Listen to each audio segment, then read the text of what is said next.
നമസ്കാരം. മാന്യ പ്രേക്ഷകർക്ക് ഈ എപ്പിസോഡിലേക്ക് സ്വാഗതം.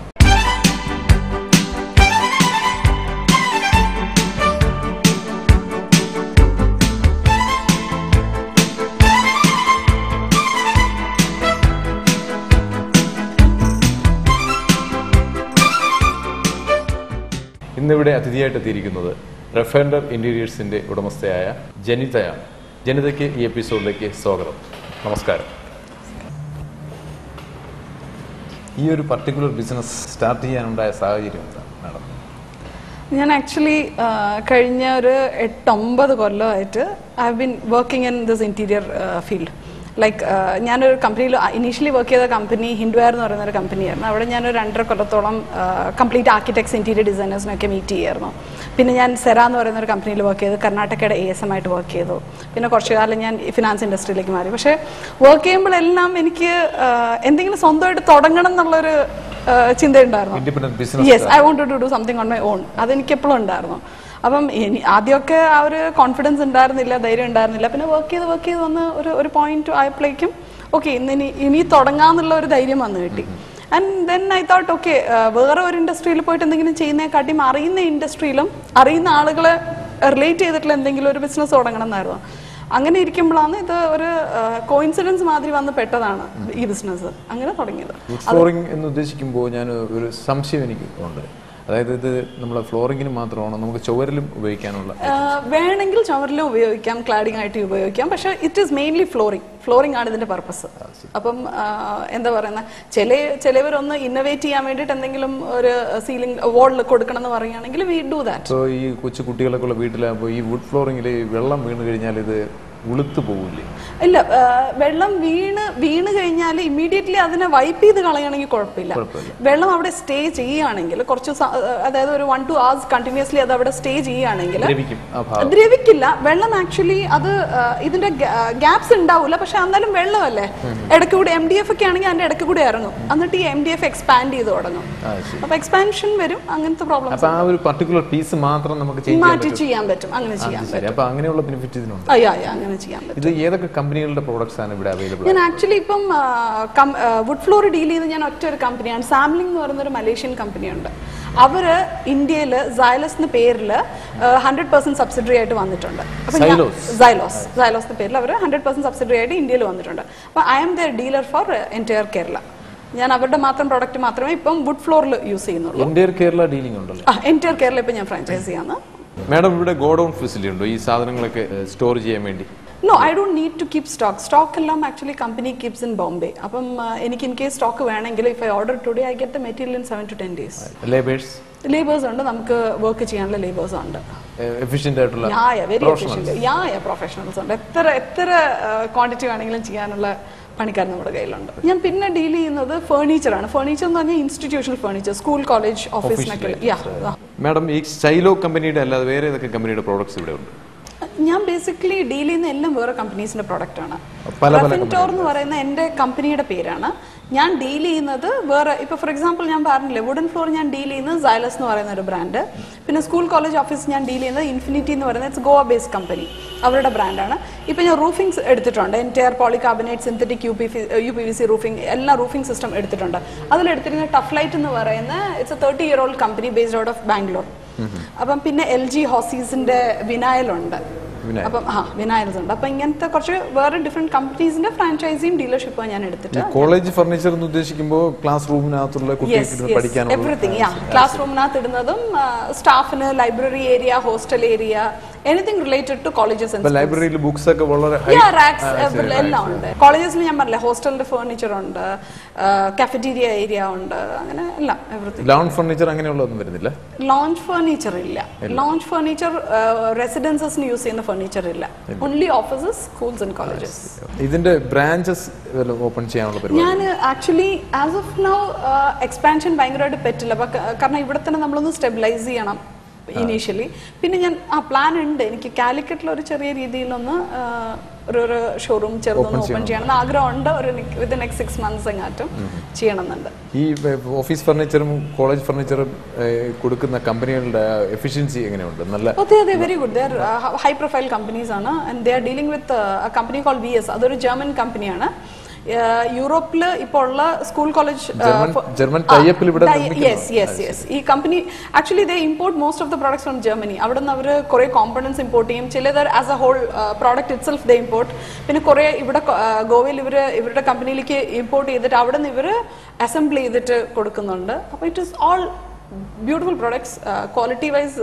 അത് ഒരാൾ മാത്രമേ ഇപ്പൊ ജനിത മാഡം മാത്രമേ ഞാനാണ് കേരളത്തിൽ ഇപ്പൊ ചെയ്യുന്നത്. വേറെ ആരും ഇല്ല ഇല്ല ഇല്ല. They have people actually they were concentrating more towards the നോർത്തിലാണ് അവർ കോൺസെൻട്രേറ്റ് ചെയ്തുകൊണ്ടിരുന്നത്. പിന്നെ ലക്ലി എന്റെ ഒരു ഫ്രണ്ട് ത്രൂ ആണ് ഇത് എനിക്ക് വന്നു പെട്ടത്. കേരളത്തിലുള്ള ഫ്രണ്ട് ആണോ അത്? അല്ല, he is based out of Delhi. He is a franchisee for entire their north. അപ്പം ത്രൂ ഹിം ഞാൻ ഇവരെ പരിചയപ്പെട്ടു. And then I took up Kerala. Madam സ്ഥിരമായിട്ട് മാഡത്തിന് കസ്റ്റമേഴ്സ് ഉണ്ടോ? കസ്റ്റമേഴ്സ് ഉണ്ട്, ഇല്ല എന്നല്ല. പക്ഷെ നമ്മുടെ ബിസിനസ്സിൽ നമുക്ക് ഇപ്പം ഒരു റീറ്റെയിൽ ഔട്ട്ലെറ്റ് വന്നിട്ട് ഇപ്പൊ ഒരു സാധനം മേടിച്ചിട്ട് പോകുന്ന പോലെ അങ്ങനെയല്ല. നമ്മുടെ പ്രോഡക്ട്സ് പോകുന്നതെന്ന് പറഞ്ഞാൽ ചിലപ്പോൾ വന്നിട്ട് ഇമ്മീഡിയറ്റ്ലി നാളെ തന്നെ പ്രോഡക്റ്റ് വേണമെന്ന് പറയും. ചിലപ്പോൾ 2 മാസം എടുക്കും. പ്രോഡക്റ്റ് ഇവിടെ കിടക്കും, ഒരു 3-4 മാസം വരെ പോകും. സോ നമ്മുടെ പ്രോഡക്ട്സ് എന്ന് പറഞ്ഞു കഴിഞ്ഞാൽ ഇന്ന് വന്ന് കാശ് കൊടുത്ത് ഇപ്പത്താന്ന് പറയുന്ന പ്രോഡക്ട്സ് അല്ല. സ്ഥിരമായിട്ട് കസ്റ്റമർ ഉണ്ടോ? കൺസ്ട്രക്ഷൻ കമ്പനിക്കാർക്ക് റിക്വയർമെന്റ് ഉണ്ട്. അവർ ഫ്ലാറ്റുകൾ അല്ലെങ്കിൽ അല്ല, ഇപ്പൊ നമ്മളിപ്പോ നോക്കുമ്പോൾ എന്റെ കാര്യത്തില് ഇപ്പൊ ഞാൻ മീറ്റ് ചെയ്യുന്ന ആർക്കിടെക്ട്സ് ഇന്റീരിയർ ഡിസൈൻ അവർക്ക് സ്ഥിരമായിട്ട് വരും. അവരുടെ കുറെ ക്ലയൻസ് ഓരോ ക്ലയൻസിന് റിക്വയർമെന്റ് വരും. അപ്പൊ അങ്ങനെ നോക്കിയാൽ യെസ്. അല്ലാതെ ഒരു കസ്റ്റമർ തന്നെ പിന്നെ മേടിക്കേണ്ട കാര്യം വരുന്നില്ല. ഈ പ്രോഡക്ട്സിനെ പറ്റി ഇവരുടെ റെസ്പോൺസ് എങ്ങനെയാണ്? ഉപയോഗിക്കുന്ന ആൾക്കാരും ഈ ആർക്കിടെക്ട്സിനും എല്ലാവർക്കും ഉള്ള റെസ്പോൺസ്? പ്രോഡക്ട്സ് നല്ലതായതുകൊണ്ട് മാത്രമാണ് ആർക്കിടെക്ട്സ് സ്പെസിഫൈ ചെയ്യുന്നത്. അല്ലാതെ നമ്മളൊരു വ്യക്തിയെ കണ്ടിട്ട് ആരും പ്രോഡക്റ്റ് സ്പെസിഫൈ ചെയ്യത്തില്ല. പ്രോഡക്റ്റ് നന്നാവണം. പ്രോഡക്റ്റ് നന്നതാണെങ്കിൽ ഇഫ് ഇറ്റ്സ് ഗുഡ് അവർ സ്പെസിഫൈ ചെയ്യും. കമ്പനി എന്തെങ്കിലും ഗ്യാരണ്ടിയോ വാറണ്ടിയോ? ഗ്യാരണ്ടി വാറണ്ടി ഒക്കെ. ഗ്യാരണ്ടി എന്നുള്ള വാറണ്ടി എന്നൊക്കെ പറയാം. ലൈക്ക് ഒരു 5 to 10 years കുഴപ്പമൊന്നും ഉണ്ടാവില്ല എന്നുള്ള രീതിയിൽ ഉറപ്പാണ്. എന്തെങ്കിലും അങ്ങനെ പ്രോബ്ലം വരികയാണെങ്കിൽ if it is the product complaint, company is always there to replace it. അത് ഇങ്ങനെ എന്താ പറയുന്നത്, നമ്മൾ ഉത്തരവാദിത്തം എടുക്കാതിരിക്കില്ല. We are responsible. I am responsible as a dealer who sells a product and company is also responsible. അപ്പോൾ we take the responsibility. Madam, ഏതൊക്കെ type of flooring materials ആണ് ഇവിടെ അവൈലബിൾ? ഫ്ലോറിംഗ് ബേസിക്കലി നമ്മുടെ കയ്യിൽ ഇപ്പോൾ ഉള്ളത് 3-4 ടൈപ്പ് ഫ്ലോറിംഗ് ഉണ്ട്. ഒന്ന് ലാമിനേറ്റ് ഫ്ലോറിംഗ് എന്ന് പറയും. ലാമിനേറ്റ് ഫ്ലോറിംഗ് എന്ന് പറയുന്നത് കൂടുതലും കമേഴ്ഷ്യൽ പർപ്പസിന് യൂസ് ചെയ്യാറുണ്ട്, വീടുകളിലും യൂസ് ചെയ്യാറുണ്ട്. It is made of high density fibre, HDF എന്ന് പറയുന്ന ഒരു ഇതുകൊണ്ട് ഉണ്ടാക്കുന്നതാണ്.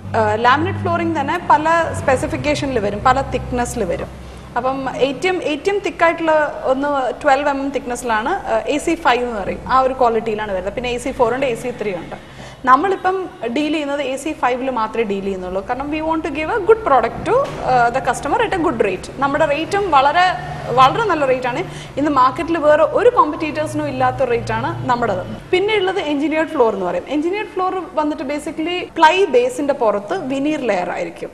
അത് 1 mm, 2 mm or 3 mm depending on കസ്റ്റമറിന്റെ റിക്വയർമെന്റ് അനുസരിച്ചും ചെയ്യാറുണ്ട്. പക്ഷെ ബേസിക്കലി നമുക്ക് വരുന്നത് 2 mm അല്ലെങ്കിൽ 1 mm തിക്നെസ്സിലുള്ള വിനീർ ലെയർ, ടോപ്പ് ലെയർ കൊടുത്തിട്ടുള്ള വുഡ് ബേസിന്റെ എഞ്ചിനീയർഡ് ഫ്ലോർ. ഈ എഞ്ചിനീയർഡ് ഫ്ലോർ തന്നെ ഒരു 3 തരമാണ് നമുക്ക് വരുന്നത്. ഒരു എഞ്ചിനീയർഡ് ഫ്ലോർ വരുന്നത് സ്പീഷീസിനനുസരിച്ച്, അതായത് ഫോർ എക്സാമ്പിൾ ബർമീസ് ടീക്ക് അല്ലെങ്കിൽ വാൾനട്ട് അല്ലെങ്കിൽ ബൽസാമോ സപ്പേലി എന്നൊക്കെ പറയുന്ന ഓരോ സ്പീഷീസ് വെച്ചിട്ട് വരും. പിന്നെ വരുന്നത് നമ്മുടെ കയ്യിലുള്ള ഒരു പ്രത്യേകതയുള്ള ഒരു പ്രോഡക്റ്റ് എന്ന് പറയുന്നത് എർത്ത്ലി എലിമെന്റ്സ് എന്ന് പറയുന്ന ഒരു സീരീസ് ഉണ്ട്. അതിൽ 1x1, 2x1 അതായത് ടൈൽ ഫോർമാറ്റിൽ വരും. 1 അടി ബൈ 1 അടി, 1x1, 2x1 ആ ഒരു ഫോർമാറ്റിൽ. അത് ഹാൻഡ് സ്ക്രേപ്ഡ് ആയിരിക്കും. അതിന്റെ പുറത്ത് അൺഡ്യുലേഷൻസ് ഉണ്ടാവും. അപ്പം അത് അതിന്റെ പുറത്തു കൂടി നടക്കുമ്പോൾ ശരിക്കും ആ ഒരു വുഡിന്റെ പുറത്തു കൂടി നടക്കുന്ന ഒരു ഫീൽ കിട്ടും. യെസ്. പിന്നെ ഉള്ളത് അത് വന്നിട്ട് ഈ പറയുന്ന ഈ സൈസുകളിലാണ് വരുന്നത്, 1x1, 2x1 സൈസിൽ. പിന്നെയുള്ള നമ്മുടെ കയ്യിൽ ഒരു എഞ്ചിനീയർഡ് ഫ്ലോർ എന്ന് പറഞ്ഞു കഴിഞ്ഞാൽ അത് ഈ ചോദിച്ചതിന്റെ ഇടയ്ക്ക് എനിക്ക് ചോദ്യമുണ്ട്. ഇത് നമ്മൾ ഈ വാട്ടർ കണ്ടന്റ് ഉള്ളതുകൊണ്ട് നമ്മൾ തെറ്റി വീഴാൻ ചാൻസ് ഉണ്ടോ? ഇല്ല, വെള്ളം നിൽക്കാൻ പാടില്ല. വുഡ് ഫ്ലോറിന്റെ പുറത്ത് വെള്ളം കെട്ടി തങ്ങി നിൽക്കാൻ പാടില്ല. പിന്നെയുള്ള നമ്മുടെ കയ്യിലുള്ളത് 6 feet ലെങ്ത്, അതായത് 6 feet ലെങ്ത് സ്റ്റാൻഡേർഡ് സൈസിലൊക്കെ വരുന്ന പ്ലാങ്സ് ഉണ്ട്. അത് കാണാൻ ഭയങ്കര ഭംഗിയുള്ള കുറച്ച് റസ്റ്റിക് ലുക്കൊക്കെ ഉള്ള ഇതുണ്ട്. പിന്നെയുള്ള ഫ്ലോർ എന്ന് പറഞ്ഞാൽ എക്സ്റ്റീരിയർ പർപ്പസിന് യൂസ് ചെയ്യുന്നത്, അതായത് പൂൾ ഏരിയ അല്ലെങ്കിൽ ബാൽക്കണീസിൽ എക്സ്റ്റീരിയർ യൂസ് ചെയ്യുന്ന ഫ്ലോറിങ്. അത് വെയിലും മഴയും എന്തുകൊണ്ടാലും ഒരു പ്രോബ്ലം വരാൻ പോകുന്നില്ല. ഡെക്ക് വുഡ് എന്ന് പറയും. അത് നമുക്കൊരു 1-2 സ്പീഷീസിൽ വരുന്നുണ്ട്. ഗ്രീൻ ഹാർട്ട് എന്ന് പറയുന്ന ഒരു വുഡിൽ വരുന്നുണ്ട്, പിന്നെ വാൾനട്ടിൽ വരുന്നുണ്ട്. പിന്നെ ഉള്ളത് പിന്നെ ഞാൻ ഡീൽ ചെയ്യുന്ന വേറൊരു പ്രോഡക്റ്റ് ഉണ്ട്. അത് ആക്ച്വലി WPC എന്ന് പറയും, വുഡ് പ്ലാസ്റ്റിക് കോമ്പോസിറ്റ് എന്ന് പറയുന്നത്. അത് വുഡും പ്ലാസ്റ്റിക്കിൻ്റെയും ഒരു മിക്സ് ചെയ്തിട്ട് ഉണ്ടാക്കുന്ന ഒരു പ്രോഡക്റ്റാണ്. അതിൻ്റെ ഗുണം എന്ന് വെച്ച് കഴിഞ്ഞാൽ അതിന് high wear and tear resistant ആണ്. എത്ര കൊല്ലം 10 കൊല്ലത്തേക്ക് ഒരു കുഴപ്പം വരാണ്ട് പ്രോഡക്റ്റ് നിൽക്കും, ഒരു കുഴപ്പം വരാണ്ട്. And it is completely totally for the exterior purpose. അപ്പം വെയിലോ മഴയോ എന്ത് ക്ലൈമാറ്റിക് കണ്ടീഷനും വിത്ത്സ്റ്റാൻഡ് ചെയ്യാൻ പറ്റുന്ന പ്രോഡക്റ്റാണ്. അതാണ് നമ്മുടെ കയ്യിൽ വുഡ് ഫ്ലോർ റിലേറ്റ് ചെയ്തിട്ടുള്ളത്. എന്ത് തരം വുഡാണ് ഈ വുഡ് ഫ്ലോറിങ്ങിന് പൊതുവെ ഉപയോഗിക്കുന്നത്? ലാമിനേറ്റ് ആണെങ്കിൽ പ്രോസസ്ഡ് ആണ്, പൾപ്പൊക്കെ ഉപയോഗിച്ച് പ്രോസസ്ഡ് ആണ്. എഞ്ചിനീയർ ആണെങ്കിൽ ഞാൻ പറഞ്ഞ പോലെ പ്ലൈ ബേസിന്റെ പുറത്തുള്ള വിനീർ ലെയർ, അതായത് മരത്തിന്റെ ഈ പറയുന്ന സ്പീഷീസിന്റെ വിനീർ സ്റ്റിക്ക് ചെയ്തിട്ട് വരുന്നതാണ്. എക്സാമ്പിൾ നമ്മുടെ ഈ കിറ്റ് പ്ലൈ ഒരു പരസ്യത്തിൽ അവർ കൊടുക്കുന്നുണ്ട്, അവരുടെ അഡ്വർടൈസ്മെന്റ് പറയുന്നത് മെയിൻ ആയിട്ട് ഇതാണ്. അതിൽ എത്ര വെള്ളം വീണാലും വെള്ളത്തിലിട്ടാലും അല്ല അത് ആ ഒരു ഫോർമുലയൊന്നും ഈ കമ്പനി അഡോപ്റ്റ് ചെയ്തിട്ടില്ല. അല്ല, അത് നമുക്ക് ഉള്ളത് അതാ ഞാൻ പറഞ്ഞത്. എക്സ്റ്റീരിയർ വുഡ് ആണെങ്കിൽ എന്ത് ചെയ്താലും, എന്തോരം വെള്ളം വീണാലും മഴ പെയ്താലും വെയിൽ വന്നാലും ഒന്നും ഒരു കുഴപ്പമില്ല. എക്സ്റ്റീരിയർ വുഡിന് ഒരു പ്രോബ്ലം വരത്തില്ല. പിന്നെ വുഡ് ആണെങ്കിൽ പോളിഷ് ഇടയ്ക്ക് ഓയിൽ ചെയ്ത് പോളിഷ് ചെയ്തൊക്കെ കൊടുക്കണം. ഐ മീൻ ആ ഒരു പ്രോസസ്സ് മെയിൻറ്റെയിൻ ചെയ്യണം. പക്ഷെ ഇപ്പം അതാ ഞാൻ പറഞ്ഞത്, നമ്മുടെ കയ്യിൽ ഒരു പ്രോഡക്റ്റ് ഉള്ളത് WPC എന്ന് പറഞ്ഞ ഒരു പ്രോഡക്റ്റ് ഉള്ളത്, അത് നിങ്ങൾ ഒന്നും ചെയ്യണ്ട, you just late and forget it. ഇപ്പം നിങ്ങളിപ്പോൾ ഒരു സിഗരറ്റ് ഒക്കെ വലിച്ചിട്ട് അതിൻ്റെ പുറത്ത് വീണോ, ചെറിയൊരു ഏരിയ ബേൺ ആയെങ്കിൽ അതിന് ഒന്ന് മെല്ലെ ഒന്ന് സ്ക്രാപ്പ് ചെയ്ത് വിടുകയാണെങ്കിൽ ഇറ്റ് വിൽ ബിക്കം ഓക്കെ. അത്രയും, അതായത് 10 years വാറണ്ടി തരുന്ന ഒരു പ്രോഡക്റ്റാണ് അവർ.